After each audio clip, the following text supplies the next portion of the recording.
Assalamualaikum warahmatullahi wabarakatuh. Rahayu, Sagung Dumadi. Kembali lagi di channel Babat Nusantara. Pada kesempatan kali ini akan menceritakan Ken Arok, Ken Dedes.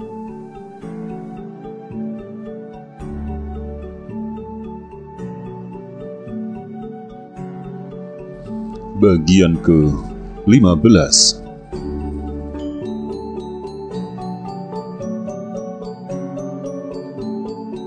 Dengan kepergian Tunggul Ametung, ia telah memerintahkan mengubah susunan pura. Ia akan mendapat tantangan dari banyak orang dan ia sengaja hendak menantang mereka. Ia langsung pergi ke sebelah utara, berlutut di hadapan Durga.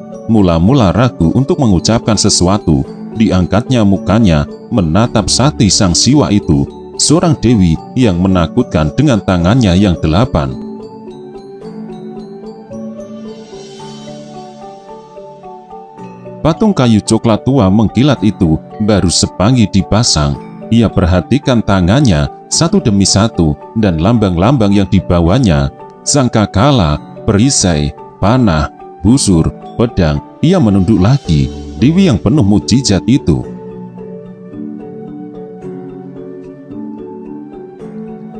Ia semakin menunduk, menurunkan sembahnya. Ia tak menyadari buah dadanya sendiri mengerjap seperti buah dada sang Durga. Dulu, dia selalu mempunyai perasaan takut kepadanya. Kekuasaannya dalam membinasakan menggetarkannya. Bahkan menyebutkan namanya ia gentar. Sekarang ia merasa mendapatkan kasih sayangnya. Dewinya yang bertangan 8 ini akan tumpah segala dan semua yang akan menghadang jalannya. Nenek moyang telah menyiapkan pengertian ini. Empu Parwa berkali-kali telah memberinya tafsir tentangnya, seakan semua meretas jalan baginya untuk peristiwa hari ini. Dalam kepalanya muncul Banowati, istri Suyudana, Raja Kaurawa. Bekas pacar Arjuna itu pada suatu kali didatangi oleh kekasihnya yang menyuruhnya menerima penginangan Suhudana. Dia harus jadi parameswari Raja Kurawa untuk kelak dapat membantunya mengalahkan Kurawa sendiri di medan perang Baratayuda. Ia angkat lagi kepalanya, menatap ke atas pada mata sang Durga. Inilah saya ya Durga, inilah Banowatimu. Datang menyerahkan hidup dan mati suamiku padamu. Ia terhenyak di tempat. Suara tawa mengakak itu terdengar mengangkatkan telinganya. Bulu romanya menggermang dan darahnya menjomplak ke kepala. Ia berdiri dan dilihatnya patung itu sesekali tak membukakan mulut. Permataku. Ia berpaling ke arah Torana dan dilihatnya suaminya berdiri bertolak pinggang. Mari Permataku, betapa rindu Kakanda sepekan berpisah. Mari, kau tinggalkan bilik agung kosong tanpa jiwa. Tetapi ia tak berusaha naik ke pura. Ken Dedes kembali pada sikap duduknya yang semula, meneruskan percakapannya dengan Hyang Durga. Itulah suami saya ya Hyang Durga. Bahkan bicara dengan pun hendak dihalanginya. Betapa telah hinanya kaum satria. Ada banyak waktu untuk itu Permata, seru Tunggul Ametung dari Torana. Ken Dedes tetap dalam keadaannya. Inilah saya Hyang Durga, Banowatimu yang akan jual suami pada musuhnya. Ia berhenti menunduk dalam. Seakan ia dengar suara saib dan lembut keluar dari hati seorang ibu yang mencinta. Kau tegakkan suamimu, anakmu, hendak kau jual pada musuhnya sendiri. Siapa gerangan musuh suamimu? Kaum Brahmana ya Hyang Durga. Belum lagi saya tahu benar, ya Durga adalah seorang Brahmana muda, Brahmana jiwanya, tapi tangannya tangan satria seperti kau. Suamiku telah lari dari dia, pergi menghadap ke Kediri. Boleh jadi minta bala bantuan. lindungi dan sokonglah Brahma muda itu ya Hyang Durga. Dan seakan dia mendengar jawaban, bagaimana bisa kau lebih percaya pada Brahmana muda yang belum pernah kau kenal, namanya pun kau tidak tahu? Hai wanita ini telah digerakkan oleh Hyang Mahadewa, ya Batari tak mampu memungkiri untuk sekali dapat melihat wajahnya, mendengar suaranya, mengetahui hatinya. Tidakkah terlalu luas negeri Tumapel ini, ya Hyang Durga Banowatimu ini? Ingin tahu siapa dia Brahmana muda dengan kumis sekepal itu? Seakan dia dengan Durga tertawa mengakak membenarkannya, dan boleh jadi takkan lama kau akan tahu Brahmana muda musuh suamimu itu tidak akan lama lagi. Ia renungkan jawaban yang seakan didengarnya itu. Adakah itu suara Durga atau mendiang ibunya sendiri yang tak pernah dikenalnya, atau hanya suara harapan sendiri? Ia tak tahu. Apapun yang kau katakan padaku ya Durga, melalui suara siapapun, menjadilah pedang dan perisai pada tanganku dan petunjuk dalam hatiku. Permataku, betapa lama aku harus menanti, seru suara itu. Itulah satria suamiku ya Batari, yang tidak jera-jera memburu wanita, melepas segala kama yang ada dalam dadanya, seperti anjing yang tak kenal bapa lagi. Apakah harus aku bopong keluar dari pura permata? Suara dari luar torana itu terdengar lagi. Ken Dedes mensujudkan diri pada kaki Durga. Ia padamkan panca indera, memasuki alam dharana. Waktu terasa mati, bersama Hyang Mahakala merasuki Batari Durga, dan waktu ia telah bangun dalam kesadarannya, ia lihat Tunggul Ametung telah duduk di sampingnya. Bau wanginan menyerbaki tubuh pria itu. Jelas ia telah meninggalkan torana pura dan mandi, berganti pakaian, dan bersolek diri. Cukup Permataku. Dedes bangkit berdiri, menundukkan kepala, tak menolak digandeng suami. Tangan itu lemah lembut, menariknya langsung ke gerbang taman larangan. Seorang prajurit mengunci kembali gerbang itu di belakang mereka. Taman larangan itu senyap, hanya mereka berdua di dalam, terkepung oleh pagar tanah liat dibakar. Kemudian lapisan dinding gedung pakuhan yang memutari. Ia rasai tangan Tunggul Ametung mulai meremas jari-jarinya. Parameswari itu menolak berjalan terus, membelok ke kiri dan duduk di bangku. Ia menunggu teguran suaminya karena telah menempatkan Durga dalam pura Wisnu.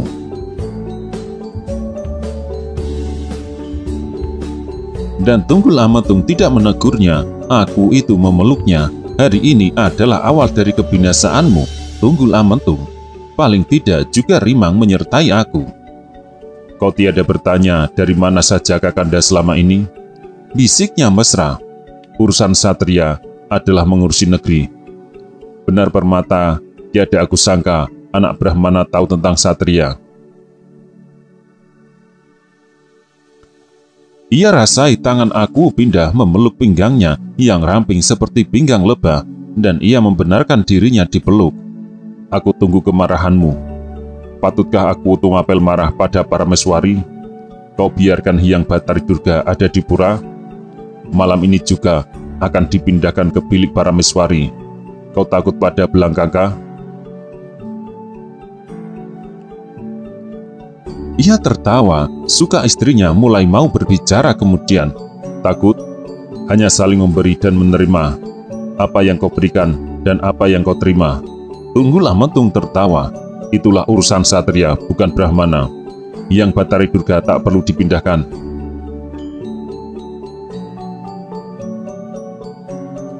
Sudah cukup kesulitan di Kediri karena Belangkaka. Jangan persulit aku. Apa yang menyulitkan kau di Kediri? Itu urusan satria. Bukan, setidak-tidaknya bukan tentang agama. Karena menyangkut tentang Belangkaka, kiranya tentang agama. Dasar anak Brahmana, hendak terus juga kau mengurusi soal agama? Tunggul Ametung hendak membisukannya dengan ciuman, tetapi Parameswari menyorong mukanya. "Kita selesaikan dulu ini. Apa yang harus diselesaikan? Tiba-tiba kau mau bicara, dan tiba-tiba kau jadi begini keras. Apakah Rimang yang mengajari kau jadi begini? Barangkali dia ingin jadi budak." "Tak ada tambahan budak selama aku Parameswari di sini. Dia akan dikeluarkan dari Pakuhan. Bukan Rimang, pedandi itu. Apa kesalahannya? Itulah perintah Parameswari. Dan perintah sang aku yang sudah dikeluarkan. Durga harus keluar dari pura. Dia boleh tunggu kau di bilik Parameswari." "Terima kasih diperbolehkan aku tinggalkan bilik agung. Kau belum lagi kuperintahkan." Ia diam sebentar. "Mari, hari sudah larut malam. Jangan kau lupa, akulah penguasa seluruh Tumapel. Akulah Parameswari."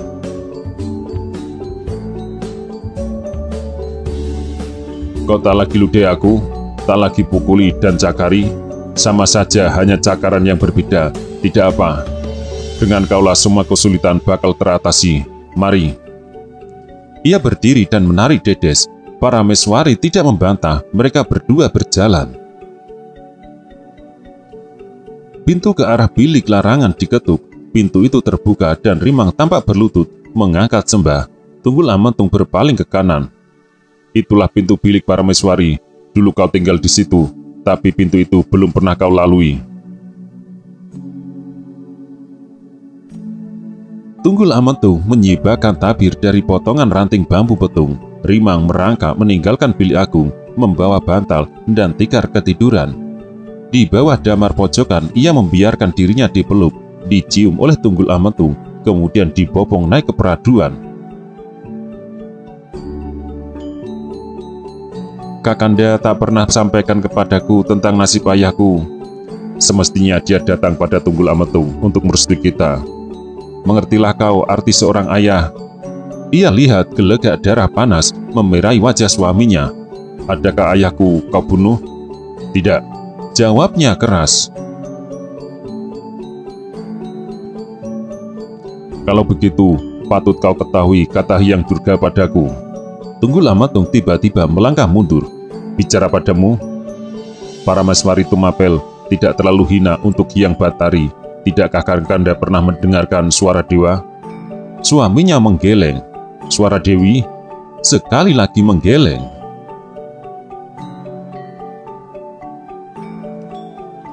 Darah panas aku susut, berubah mukanya jadi pucat. "Apa kata Hyang Durga padamu?" "Carilah ayahku sekarang juga. Prajurit-prajurit Tumapel akan mencarinya." "Tidak, oleh aku Tumapel tunggu Ametung sendiri." "Jagat Dewa, tidakkah kita lewatkan saja malam ini, besok baru aku cari?" "Bukan aku Hyang Batari sendiri yang bilang, sekarang juga, dan oleh aku Tumapel sendiri." Sendiri, ia mencoba membujuk istrinya, duduk di peraduan. "Permataku, permataku, betapa mahal berparameswarikan kau." Ia mencoba mencium, dan Dedes memberikan pipinya. "Pergilah, jangan kotori dirimu dan pikiranmu. Kewajibanmu pada ayahku belum pernah kau lakukan. Bulan pun sudah terbit."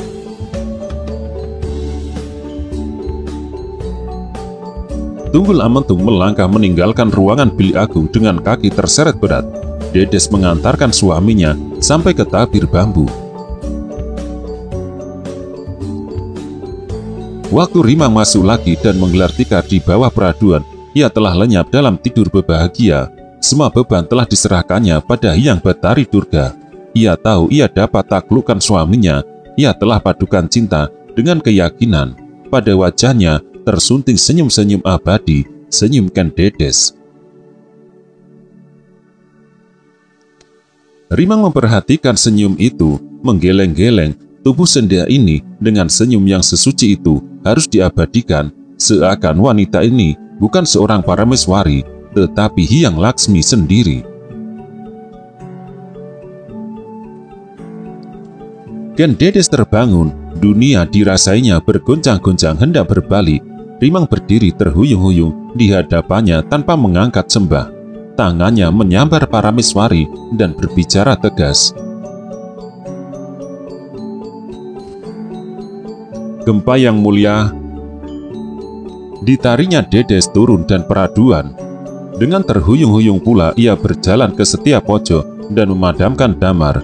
Bumi terasa kehilangan kekokohannya, mengombak dalam cahaya bulan tua. Sebuah tiang api melesit dari perut bumi, mengalahkan bulan dan bintang-bintang. Sekejap jauh di barat sana, di balik lereng utara Gunung Kawi, perut bumi terdengar menggeletar.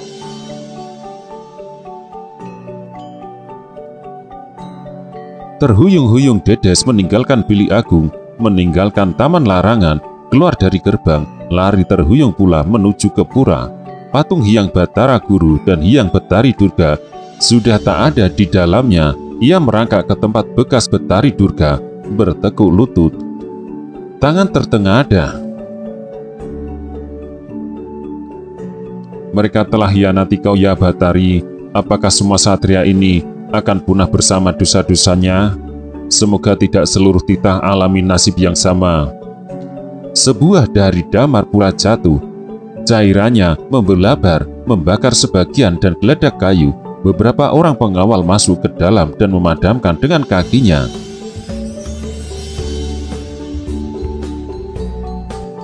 Salah seorang datang padanya, mengangkat sembah dan berkata, "Yang mulia Parameswari, yang mulia sang aku sedang pergi. Lihatlah kawula, yang mulia, titahkan sesuatu pada mereka dalam bencana menjadi-jadi seperti ini."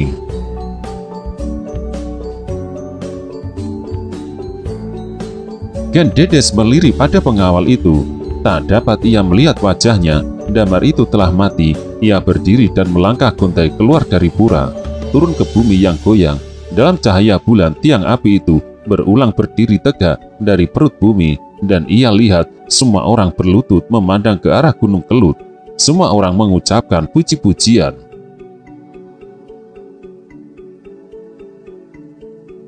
"Berhenti kalian, nyanyikan pujian-pujian untuk Hyang Durga," perintahnya.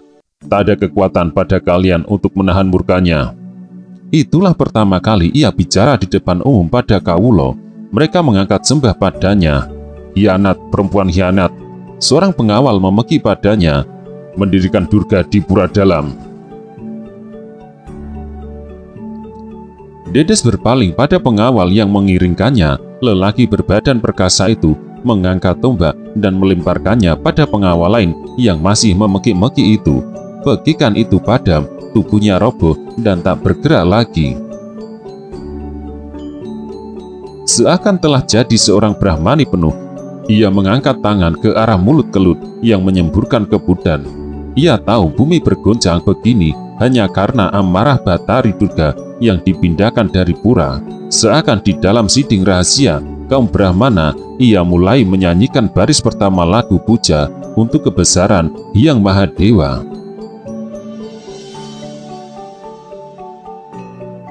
Orang bersama mengikutinya, tidak jelas, semua tak memahami Sansekerta. Baris demi baris telah ia ucapkan sampai selesai, dan ia telah kehilangan ketakutannya sendiri. Seakan Hyang Batari Durga berkata, "Apakah sebabnya murka Dewata ditimpakan pada bumi dan manusia seperti ini?" Waktu tak ada seorang pun menjawab, ia berjalan memasuki rombongan orang berlutut yang semakin padat itu. "Berdiri kalian semua." Dan semua kawulo, laki dan perempuan, juga para pengawal berdiri. "Tiada sesuatu cedera bakal menimpa kalian. Ingat-ingat hari ini. Mulai saat ini, kembalilah memuliakan para dewa. Tinggalkanlah dosa para satria. Hilangkanlah leluhur itu dari pikiran, dari hati, dari pura, dan dari candi." Para dewalah yang sesungguhnya berkuasa, bukan leluhur siapapun. Celakalah yang mendewakan leluhur. Lihat kalian di langit sebelah barat sana. 3 buah payung api menyemprot berlutut-lutut ke udara, disusul oleh tiang api yang telah rendah. Tiang-tiang itu kemudian semakin rendah, kemudian menetap tingginya seperti api yang keluar dari tanur pandai besi. Bumi semakin kurang meronta. Ucapkan syukur kalian pada para dewa.